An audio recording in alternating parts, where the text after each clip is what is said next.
Hello everybody, back here again for our vlog a day, and today is Tuesday the 16th, and today was a beautiful day outside, crazy hot, like hot upon so many levels of hot.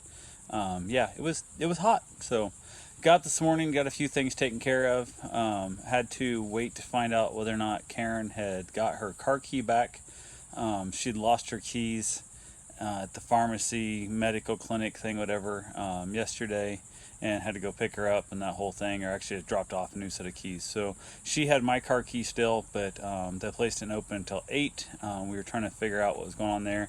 Didn't know if I needed to go there, if she was going to be able to go there.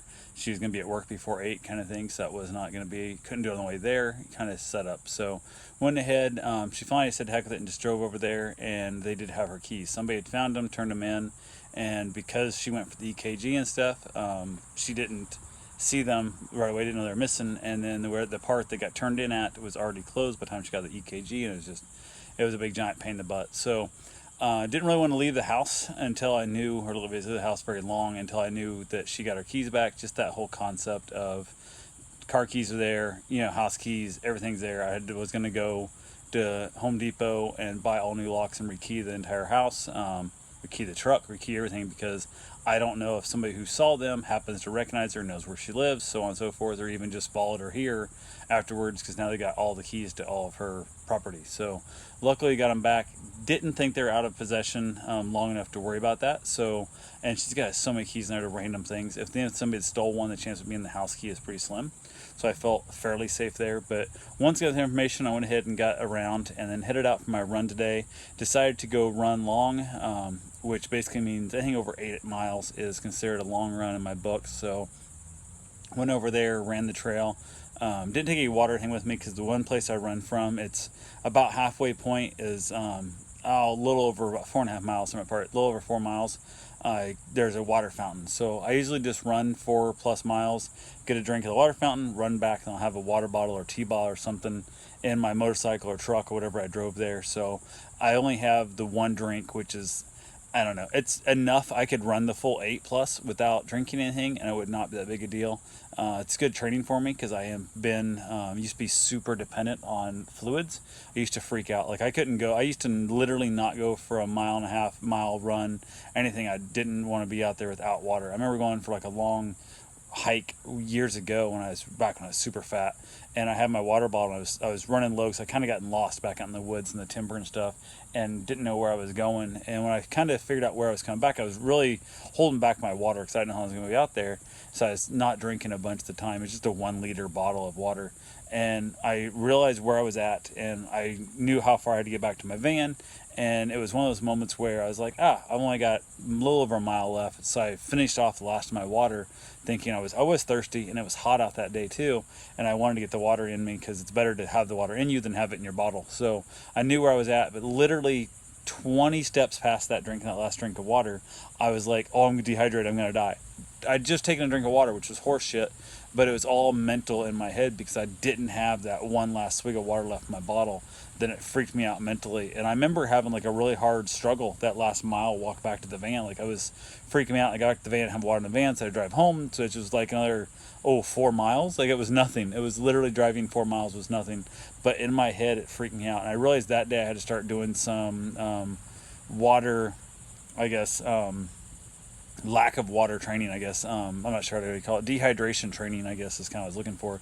So I went ahead and started doing that, which really changed my running a lot, because there's times I can't drink as much as I want to, because you get that sloshing in your gut and stuff and whatnot. So, but this run here is that thing on a hot day today.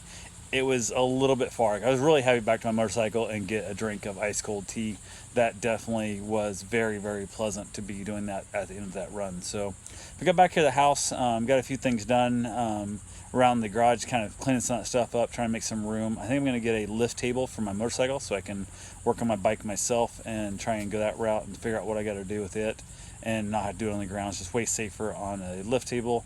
Oil changes stuff are way easier, everything else as well too. So went ahead, came out here, sat down, had a little bit of a break, and then decided to get my yard mowed. So I got the yard all mowed up and stuff. I need to mow it again this week. I might try and mow it again Friday.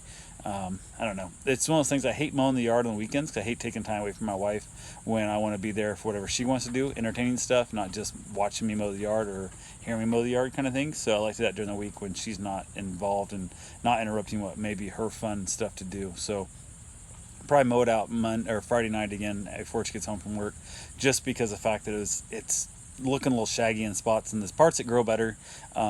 I can't go the full week between. The other parts I could probably go 2 weeks. It doesn't grow very well, so just depends on what it is. So that's what we got there. I did go ahead and make up some dinner after Karen got home from work. I went ahead and basically sauteed up some onions, some mushrooms, and some shrimp, and basically just buttered the pan up real good.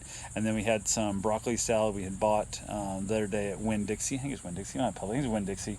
And it was absolutely delicious meal. Lots of garlic, of course, and just I enjoyed it. It was definitely good. And we like a raw shrimp, like a steamed shrimp all the time too. But the sauteed, pan-seared shrimp was as well delicious with the garlic. Really tied it off well. So had a wonderful meal. Watched some Netflix. She actually came home from work early because she was sick as a dog. She had a UTI thing going on, so she's just weak and just not feeling great. So she came home early, which was one of those things that it was what it was. I let her take a nap. She napped in the afternoon, which was good. I just kind of hung out here on the patio, had myself a cigar after mowing the yard and all that good fun stuff too. But I sat here and just enjoyed myself, cooled off somewhat. It's hot. It's just had a fan going. And like I said, mostly I just stayed out of the house to let her have her napping time. That way I wasn't in there interrupting her or making noise or disrupting her in any way, shape, or form. So, but we had wonderful dinner. We basically sat around and watched Netflix, and then we went to bed early. She fell asleep well before I did, but I was in bed way early than normal, trying to make sure she gets plenty of sleep and all that fun stuff that happens. So anyway, that's all I got for right now. I will talk to you guys tomorrow. Have yourself a safe, wonderful day. Thanks for watching.